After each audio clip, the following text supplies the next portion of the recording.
Okay,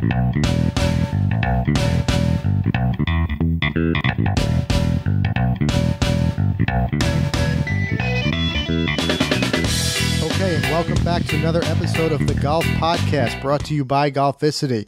Once again, we want to thank everybody who tuned in last week. Now, if you remember, in last week's episode, we talked about some tips for planning a golf event. We went over some ways that you can help make your next golf event a big success.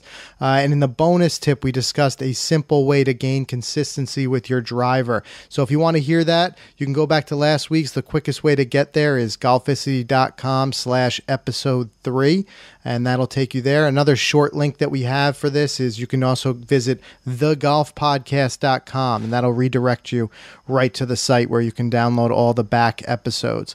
Now, this week, what we're going to do is we're going to talk a little bit about the rules. This podcast is going to be all about rules, but what we're going to do is we're going to talk about a couple things.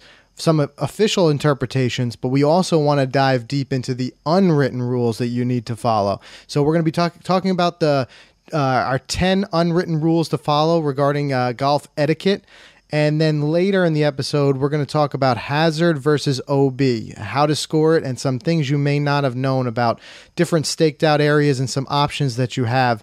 So before you take a stroke, go ahead and make sure to check in with that. So we're going to have all that. I'm also going to have that in the show notes. So if you miss anything, as always, you'll be able to see that. You can go to golficity.com/episode 4 to see the show notes. So before we get into all that, let's just throw it over. Mike, what's going on? Not too much, Frank. Great round today. I got to share it with you and all the listeners because last week we talked about gaining consistency with your driver, and I mentioned how I was struggling with it and I didn't trust it and I left it in the bag and I was hitting irons off the tee. But I think I was able to improve it, and I'm beginning to get the ball off the tee again with great flight, great distance. I'm leaving myself with a short wedge shot in for my approach shot. So it's great because today I parred all 4 par 5s, and in 3 of them I was putting for birdie. So you combine those great drives with everything else, and I was pretty much locked in for all 18 holes. And I wanted to bring this up because, Frank, I've been piecing together all the different things we've been talking about in the last few podcasts. And most importantly, I've been practicing the one thing you spoke about was tempo. And while out on the course today, it was working. It really slowed me down. It slowed my game down dramatically. I kept focused for all 18 holes. So, with that said, I'm looking forward. I'm playing again tomorrow, and I'm playing again Friday. So, yes, I have 3 straight days of golf this week. I'm very fortunate, and I think you and I are playing this weekend. So, I'm just going to stay practicing all these tips, the stuff that we're talking about, the stuff that we're researching on our own, and, it's working. So, I'm excited. That's excellent. I love hearing that because this is what amazes me about this game, and this is what keeps us coming back.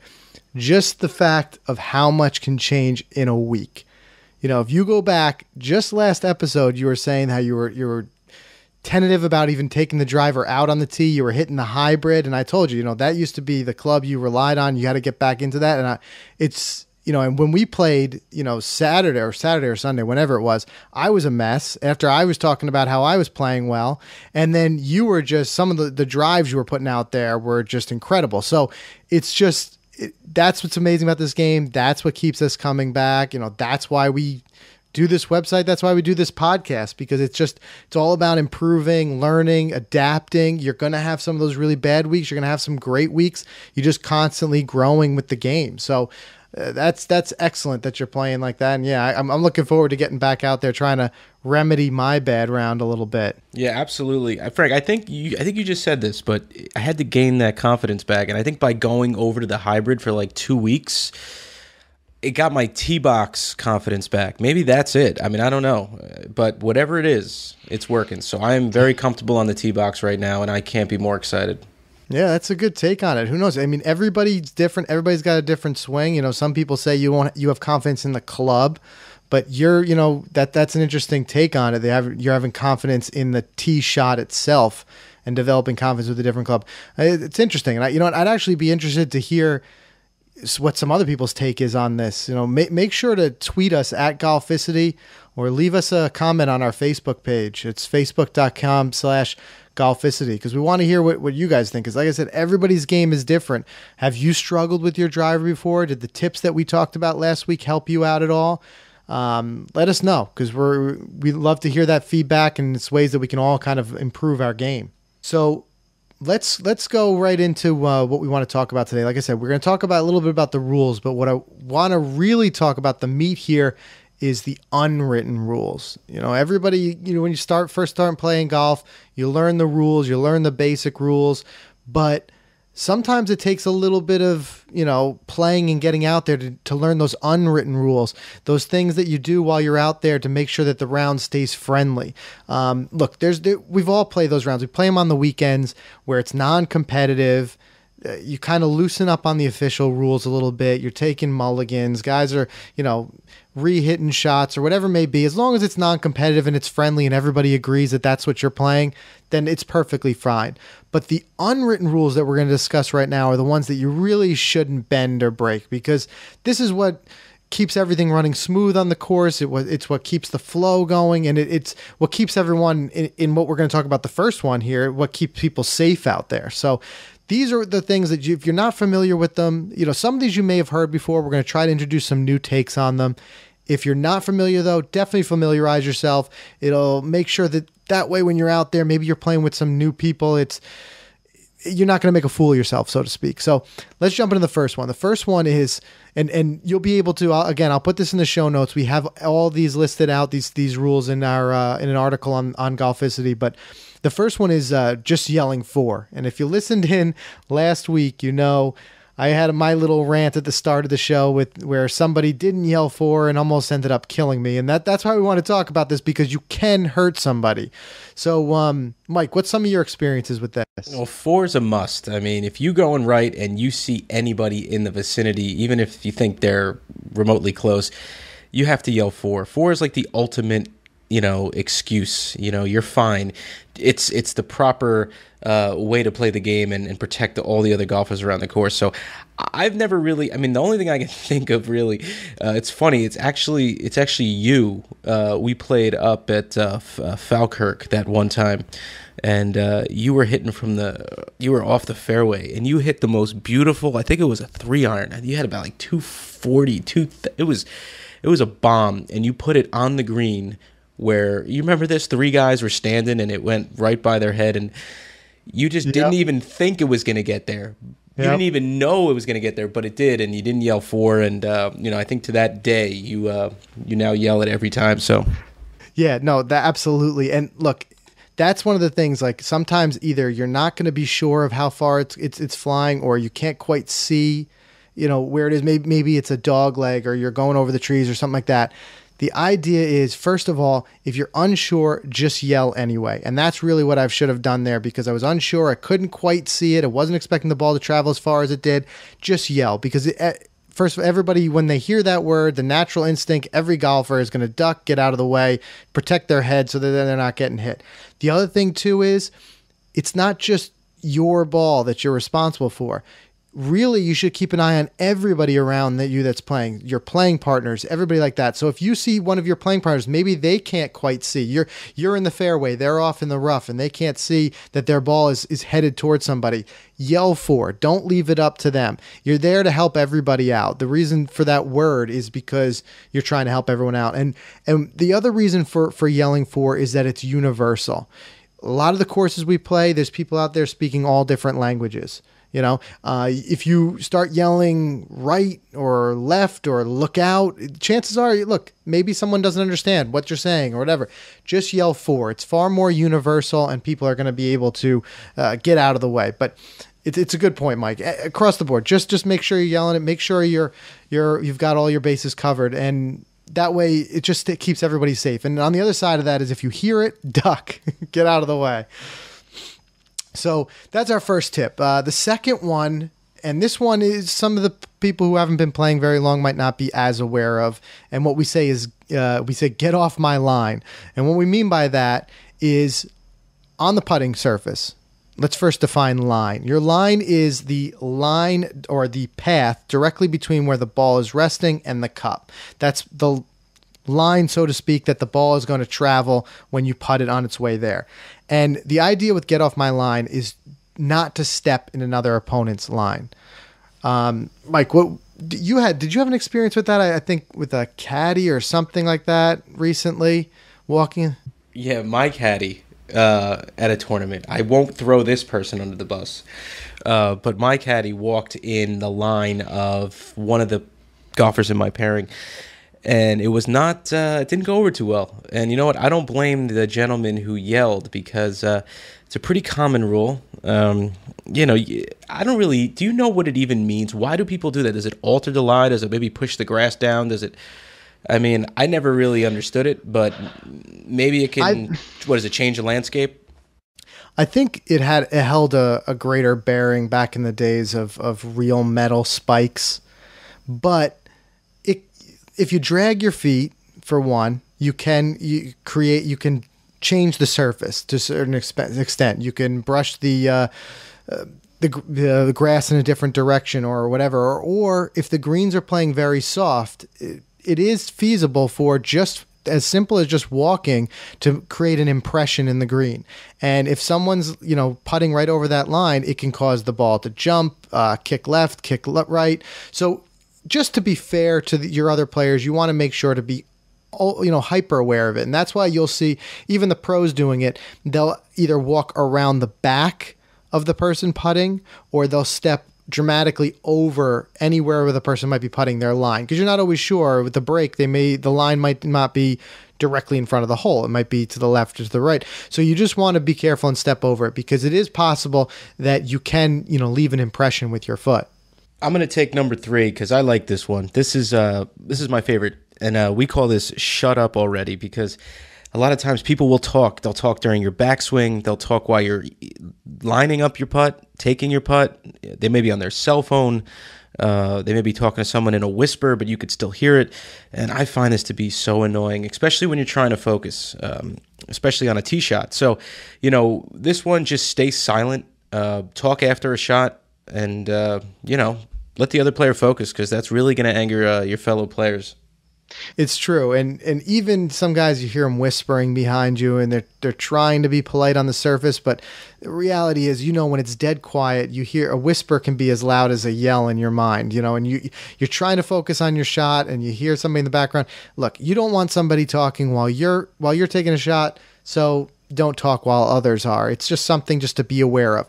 But that may seem a little bit obvious. Where it can be less obvious and where you should really be aware of is it's not just the group you're playing with. There are people, and some golf courses are very tight. There are people playing all around you.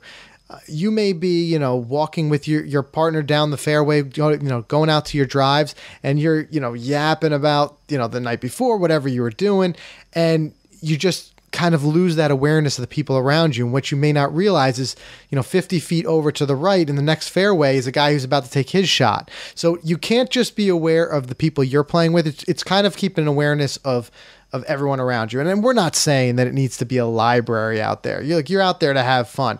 We're just saying keep that spatial awareness. If there's somebody, even on the next hole, the next tee around you, just be aware of that and try to alter your conversation around that, and leave the louder conversations for, the next tee when you're sure there's no one around and you're maybe waiting to tee off or something like that. So, okay. So you have anything you wanted to add to that, Mike? No, you nailed it. All right. So let's jump to the next one, and we talk about using the rake, because that's what they're there for. I'm so guilty of not doing this, by the way, but go ahead. Look, we all get lazy sometimes, or, you get frustrated. Maybe you didn't get out of the sand. Like when we talk about using the rake, we're talking about is raking the sand trap after your shot. And we've all done it. You hit a shot and then you jump out of the sand. Maybe it's a great shot and you want to go see, and then you forget to go back and rake it. But again, we're going to keep saying this. I just said it, but you wouldn't want someone else to do this to you. You wouldn't want to walk up, you're already in the bunker. You already got to come out of there. You wouldn't want to walk up to your shot and realize you're buried in somebody's footprint, or you're buried in a big rut that someone had when they took their last shot. The rakes are not just there for the landscape, for the grounds crew to come over and rake in between or at the end of the day. It's there so that players can fix their shot after they've taken their shot, you want to make sure that you leave the bunker the way you found it. And that means not just raking, where your ball landed and where you took a shot, but also where you walked in and walked out. Try to smooth it out, rake from the center out to the edge. And then the other thing is try to leave the rake, in a spot, not in the middle of the bunker. Try to leave it outside of the bunker in a way that it might not interfere with someone else's ball if it is in that area. So, you going to share this story that you're guilty of? I'm not going to share it. I was hoping you weren't going to turn it over to me because... Oh, forget it. I was going to give you a chance there. All right. Well, you know what? Now that you did, I'd say 9 times out of 10, I don't rake the trap. I'm so guilty of it. I'm so lazy of it. I use my wedge. I'll use my spikes. But you totally called me out there. But I think... No, I totally get it. I mean, it's frustrating enough to be in the bunker, especially if you're coming up short on what you should have been on the green, and it'd be even worse to land in someone's footprint in there. So, yeah, I got to do it too, but I'll preach with you to rake those bunkers and keep them clean out there for everyone else. Yeah, otherwise you're not going to be here in 4 when the guy hits it at you because he's playing behind you all your bunker shots. All right, so the next thing we want to talk about is... This is a little bit of an etiquette thing, and when you're determining who goes first. Okay, so let's talk about honors, first of all. And the term honors, if you've been around golf for a while, I'm sure you're aware of it. If you're just starting out, you may not be quite understanding what that means. And what we're talking about here is when you're teeing off, deciding who goes first, it's usually based on if the honor is given to the person who had the lowest score on the previous hole. Or if there's a tie, it's a carryover from the hole before. Obviously, that's not on the first tee. On the first tee, you'll usually find an informal way of deciding who goes first. And we're not talking about in a competition. In a competition here, it's different. We're talking about informal play on the weekends or the week with your buddies. Sometimes you'll throw a tee in the air, and whoever ends up directed at on the floor is who tees off first. But after that, the idea is to give honors. Now, you may decide mutually to kind of parlay that and instead just play what they call ready golf. Ready golf is a way of speeding up the game, and what that basically means is whoever's up to the tee box first, ready to hit, is who tees off. Doesn't matter who has honors, but don't take it upon yourself to do that. From an etiquette standpoint, it's always best to at least offer the honors to whoever has earned it. Then, if you all mutually decide to play ready golf, you can move forward with that. So, Mike, you agree with me there? Yeah, there's nothing wrong with ready golf. I encourage ready golf, but there's nothing wrong with honors too. I like it, especially when you nail that birdie on the hole before, and everyone else in the group par or bogey, and you've won that hole. So you want to get up there first and kind of lead the way in the next hole. And then when someone else jumps up there in front of you, you say to yourself, "Oh, all right, I guess it's just ready golf." And ready golf works. It speeds the game along, and we play it quite often. And so I enjoy ready golf. I think it's good. It's good format. Yeah, often we're forced to because some of these rounds, especially on a public course on the weekend, it's going to take you 4 hours, 5 hours, so you want to do anything you can to speed it up. But what you're saying is exactly right. Don't take it upon yourself to just do it. As a matter of courtesy, again, at least offer the honors to the person who's earned it and let them say, no, go ahead, you go if they feel it's okay. Otherwise, if they, enjoy taking the honors, let them take it. And that's, again, what this all comes back to. It's just all of these rules are geared towards, they're not something that's set in stone, but it's just creating a better playing experience for everyone. It's creating a better round for everyone. So don't take the honors away from somebody. At least offer it. So moving on to the next thing is this is very similar to what we talked about with raking the bunker. And what we talk about here is if you make a divot, if you take a divot, fix it. So this happens all the time. You're in the fairway, wherever it may be, especially if the fairway is a little bit soft, an iron, you're going to end up taking a divot.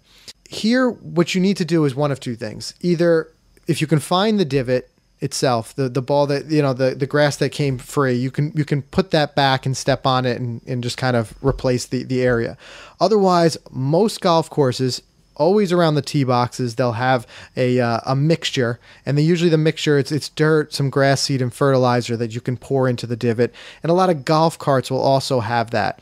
So what that is, it's a couple things. It's a respect for the golf course because, when you tear the fairway up like that, it could take weeks for it to come back. But by applying the seed or by putting your divot back, it's going to bounce back much quicker, and it just leaves the golf course better for people who are playing either behind you or in future rounds. And I'll add to that, Frank, the divot also on the putting green.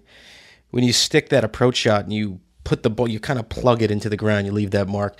Always fix that, without a doubt. That's something you cannot leave, because everyone's going to get on the green at some point behind you, and you don't want to leave that mark, because that's not fair to the players behind you. So if you don't have it, you could buy them for pretty cheap, the ball markers that the divot fixers that you just pop in the ground and it pops the dirt up, and you could step on it or put your putter on it to flatten it.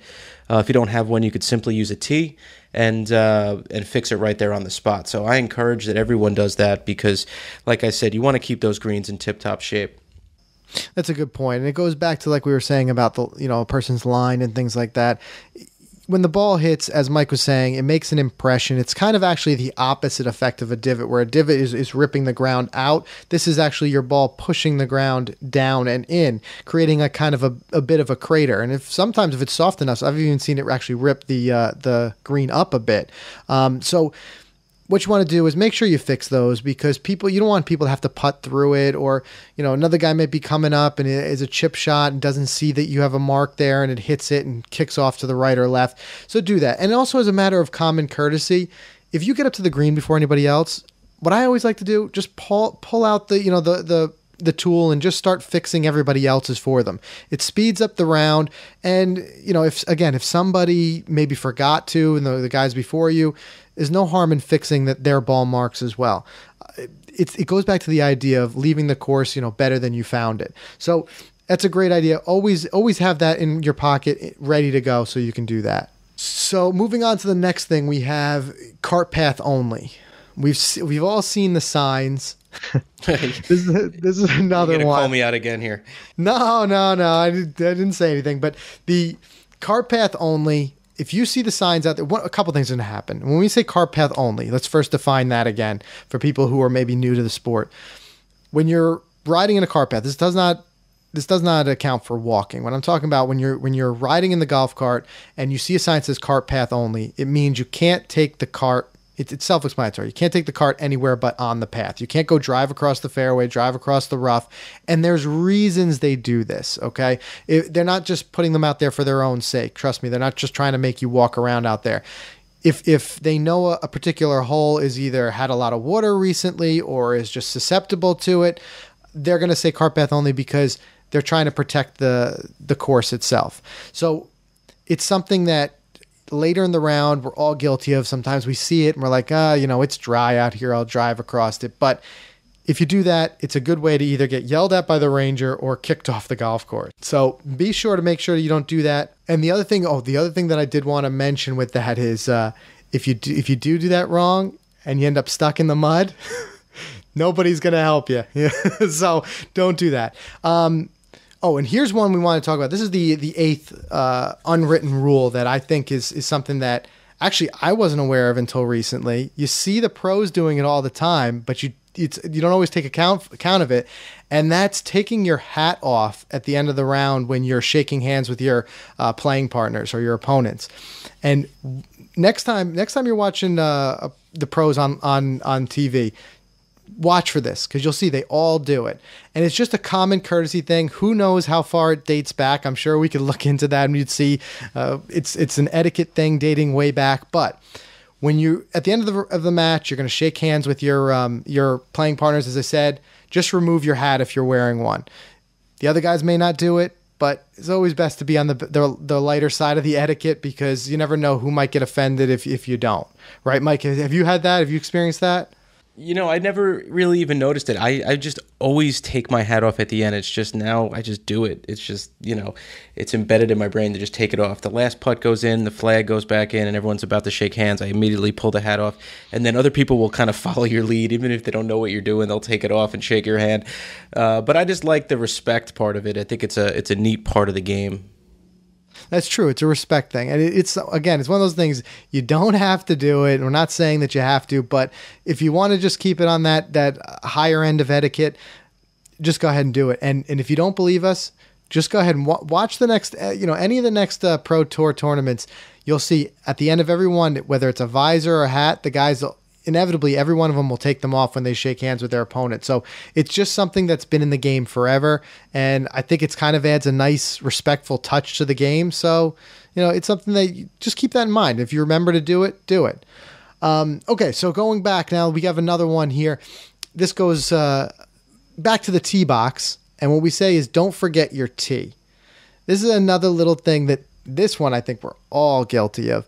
But have you ever walked up to a tee box and seen it's just riddled with everyone's broken tees, stuck in tees, thrown aside tees? It looks like a junkyard of tees out there. Mike, have you had that? Yeah, when someone leaves their tee, maybe even they hit a great shot and they're just kind of walking off with their, their chest out like they just did something great, and their tee is just sitting there. It's just one extra step for me now that I'm lining up my shot. I got to reach down. I got to take his tee out. I got to give it back or throw it over to him. I just had to bend over one more time than I should, and it's just simple etiquette. So once you're done, even if it's broken or not broken, pick it up, pull it out, put it back in your cart. If it's broken, toss it away, but don't leave it there because you're just creating more work for the groundskeepers as well. So, that's my take on that. Right, and don't mistake what we're saying here for complaining or whatever it may be. It's just another thing that just makes the game more pleasurable for everybody.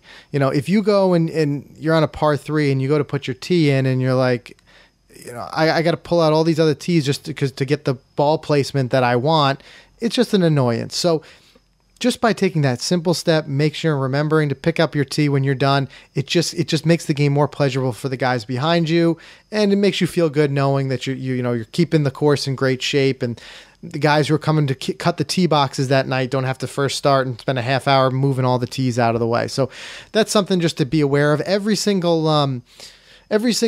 tee box has a garbage can usually right by it. So if you broke your tee, just throw it in there. So just keep that in mind when you're up there. And the last thing we want to talk about, now we're going from tee to green again, back on the green, is being mindful of your shadow.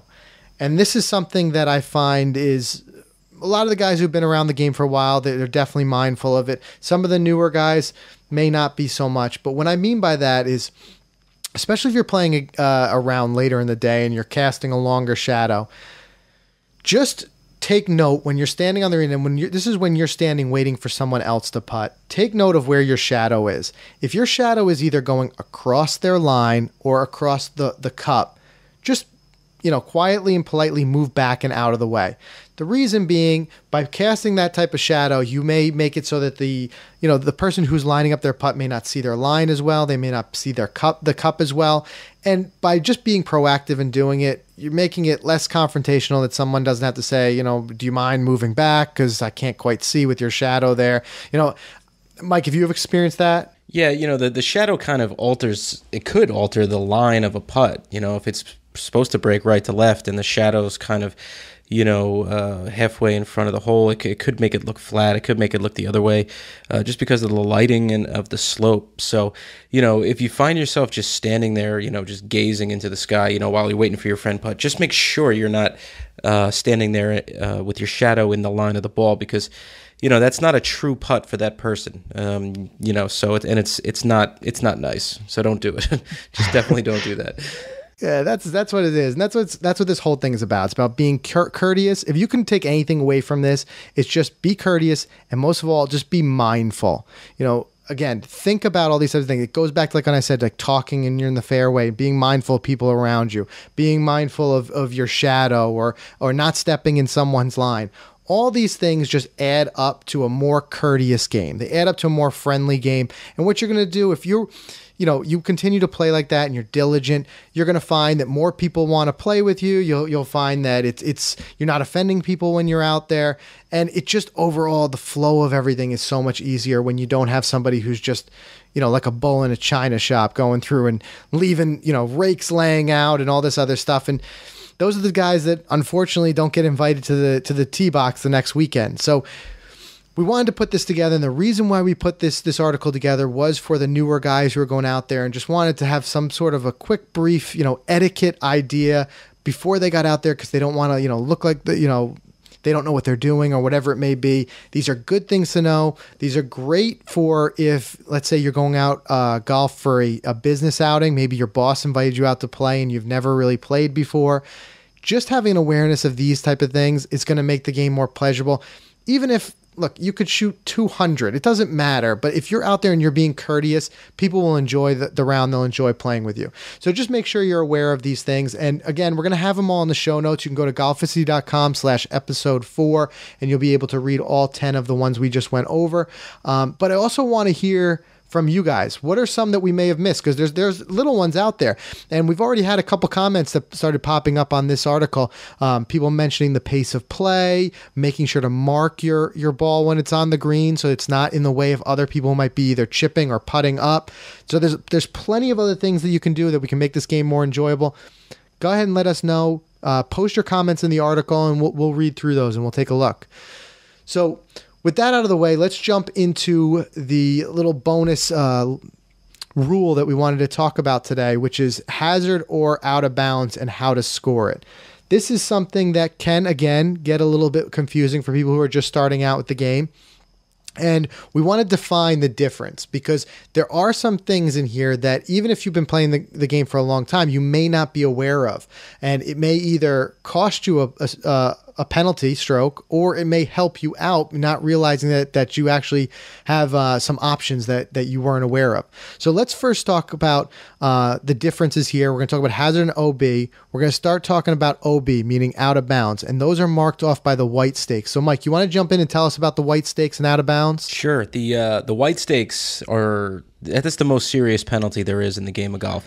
Essentially, if you hit the ball out of bounds past the white stakes, you must go back to where you hit that shot and hit your third shot. So, for example, if you're on a tee shot on a par 5, this is going to be the worst scenario. If the par 5 and it's 570 yards, let's say, and you hit that first shot out of bounds, it goes past the white stakes, it's in someone's backyard.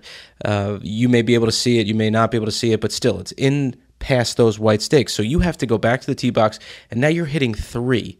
So you have distance and stroke penalty for white stakes. You have to hit your third shot. You still have 570 yards to go, and now you're gonna hustle to even get up there and maybe save bogey, if anything. So keep in mind, white, people think red stakes is more serious because red's a more serious color than white. White's more pure, but white is the color in golf of the stakes, I should say, that's the most serious. So important rule. Not many people, Frank, know about that rule. They think white stakes, they just go up there and they throw a ball down at their feet and they go, oh, I'm hitting 3 here. But, you have to go back and hit it, and that's important. And not many people they do it. Most games on the weekend with your buddies, it's more friendly. White stakes normally never exist, really. Really, for tournament play, white stakes come into play. But if guys want to be sticklers out on the course, or they're playing for money or whatever they're doing, white stakes, it's pretty serious, and you have to know how to score that properly. Yeah, and it's important to be aware of this because we keep talking about the kind of informal rounds that you play with your friends. And look, as long as everybody agrees, you can kind of say anything goes to a certain extent. There's a couple things to keep in mind. A, if you're entering that score as a handicap, you really should be going by the rules. The second thing would be, you can form bad habits that way. If you just think, every time I go OB, I just drop a ball and hit it, I take a stroke penalty and hit it. Well, who knows? Maybe you're competing in an amateur tournament, a couple months later, and you're so used to it, you don't think, and you hit it, and then you incur another penalty. So it is important to be aware of these types of things. And as Mike was saying, because this is both a stroke and distance penalty, it is the one of the most severe things. So be aware of that. And a good idea is when you're on the tee box, kind of note where the white stakes are. You can look at if you have a yardage book or whatever else, and just really you want to do whatever you can to keep it out of that area because that is a severe penalty. Now, the other thing that you can do is play a provisional ball.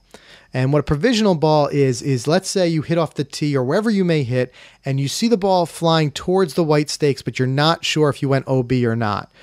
In order to save time, rather than going all the way up, checking your ball, finding that it is OB, and then having to go all the way back to where you hit, you can, at the time, right after you first strike the ball and you notice that you think it may have gone out of bounds, you can then hit a second ball that provisional ball would then become the ball that you play should you find that first ball did go OB. A couple things to note with a provisional. First thing is you do need to announce that you're hitting a provisional. Don't just drop and hit. If the people who you're with are not aware that it's a provisional ball, they're going to count it as being that third stroke, as though the original ball was definitely out of bounds. So just announce, I'm hitting a provisional just in case I'm out of bounds. Hit it, and then once you move up, if you find that your ball is out of bounds, you're going to be playing your provisional at lying 3 at that point if it was a tee shot.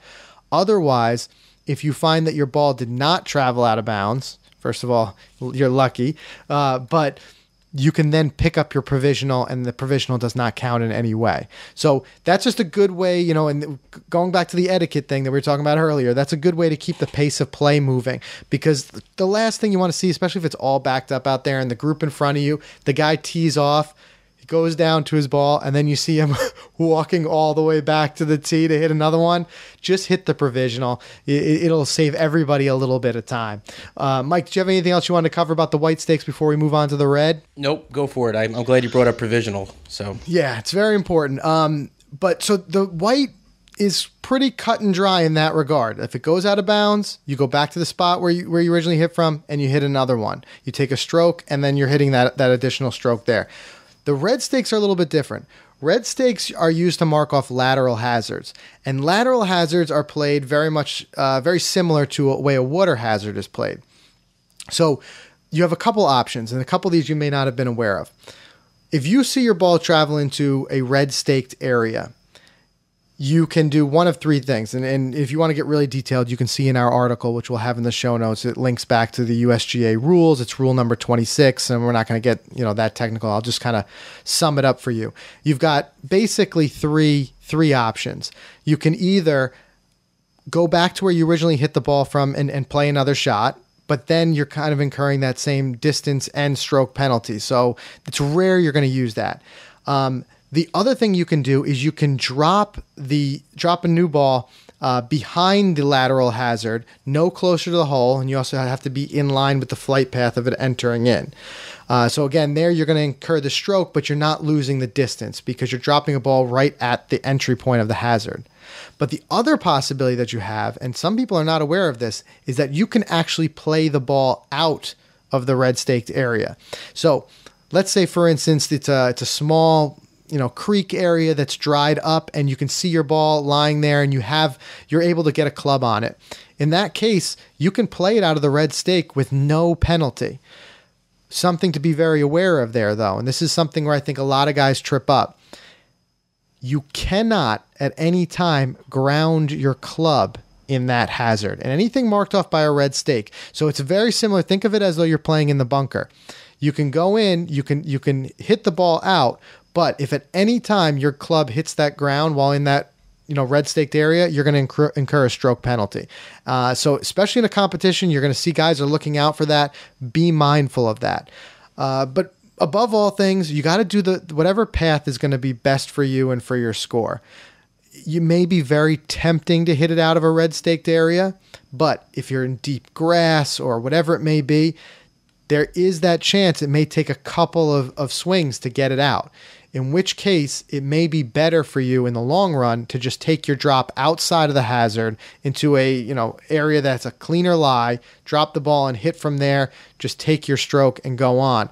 Rather than taking a swing at it, it hits into the heavy rough, it doesn't go anywhere, and now you've lost the stroke and you're still in the hazard. So that's something to keep in mind, but I want to make sure everyone's aware of that. You just make sure if you do decide to play from a red staked area, don't ground your club, because you don't want to take an extra stroke for a dumb misstep like that. Mike, if you have anything you want to add? Yeah, Frank, I think, correct me if I'm wrong, this is more of a question to you, but if you do decide to take a penalty, pick your ball up and move it, you have to move it back. You can't advance it forward. Is that correct? Right. You can advance it forward. In certain cases, depending on how the hazard is laid out, you can drop the ball laterally And again, we're going to have in the notes, and you'll be able to see, and we have the exact quote of how many club lengths or whatever if you do decide to go with that. But the most important thing is you can never drop closer to the hole. So if, let's say, for instance, in the middle, running down the middle of the fairway is a creek, and it's maybe 2 feet across, a short little creek, but it's red staked on both sides. If you go in if your ball travels into that creek and you can't play it out of there, as we were just talking about, you have to make sure that you drop the ball back on the side of the creek that is further from the hole. You can't drop it on the other side because that would be considered closer. You incur additional penalties for playing that ball, and it's just something, again, to be very mindful of. And again, we could get into this and you could talk rules forever, and I don't want to bore everybody, but even just when you drop the ball can't then roll closer to the green. That's why you'll see some guys on tour, they'll put a tee in the ground and they'll drop, and they'll note if the ball rolls closer. If it does, they'll pick it up again and re-drop it. And after a few drops, they get to actually place it. So if it was on a hill and it kept rolling closer to the green, that's where you'd have that issue. So it's a good question, and it's something to be mindful of. The 2 rules, again, if you want to really hone in on it, it's Rule 26 and Rule 27 for the hazards, and Rule 26 having to do with lateral hazards, and Rule 27 having to do with OB. So just brush up on that. Make sure you're aware of it. If you are playing in your first tournament, we talked about that in a past episode. If you are playing, just brush up on that before you go out there, so you're not spending a lot of time looking up rules when you're out there. Okay, so Mike, anything else on this? Nope. That's all the rules I can handle for one night. Yeah, again, we walk the fine line. Look, we don't want to bore you, but these are important things to know. Nobody wants to look like a fool when they're out there. You want to make sure you're playing right, and just keep these couple things in mind. And if you're not sure when you're out there, check it on your cell phone. Go to golficity.com. We have a lot of different rule things on there that can kind of serve as a refresher. So that's what we wanted to cover in regards to that. I want to, again, thank everybody for listening and remind you guys that we want to hear your opinions on these things. If you've got some interesting rule stories you want to share with us, whatever it may be, you can tweet us at Golficity. You can also find us on Facebook at facebook.com/Golficity, or you can comment on any of our articles on golficity.com. Additionally, if you have anything you want us to cover in future podcasts, if you have any questions, anything you wanted to discuss with us, the best way to reach us is to email us directly at podcast@golficity.com. So that'll come right to me and Mike, and we'll be able to review those types of things. And if you've got a question, we'll hopefully be able to get to that in a future episode. So again, I want to thank everybody for listening. Remember, you can hear us on iTunes, you can hear us on Stitcher, and you can listen to the podcast right on golficity.com. If you are listening to us on iTunes, we ask that you do us one favor. Just leave us a review when you have a chance. We love hearing that feedback. We've had a bunch of 5-star reviews roll in. It just really makes us feel great about doing the podcast, and we know we're kind of gearing this in the right direction. So make sure you do that. Additionally, if you'd like to sign up for our free newsletter, it's the best way to stay up to date with all of this stuff. Each week we send out a newsletter that shows, we have links to the latest podcast. We have some of the latest articles that have been published. We do our fantasy picks on there. It's just a free, resource that's packed with golf content. So sign up for our newsletter. You'll see that right on golficity.com. There's a bunch of ways that you can register for that. So again, thank you everybody for listening. Check back with us next week. We're going to have some other topics that we're going to be covering. We're going to be answering some of your questions if those roll in.